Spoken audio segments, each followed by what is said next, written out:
Okay, this is Rich with our how-to series again. We're looking at a house now.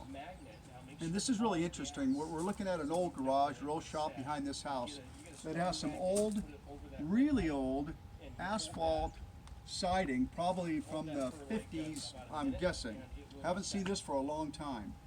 This is it's supposed to have a brick pattern. If you look close, you'll see it's got a pattern like a brick.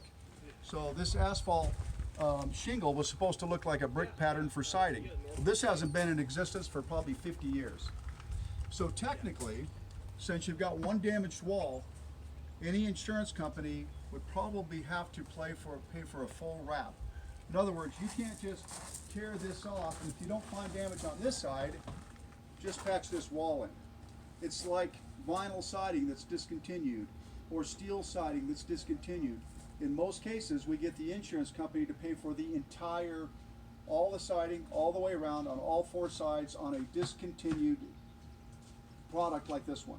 It's pretty easy to do.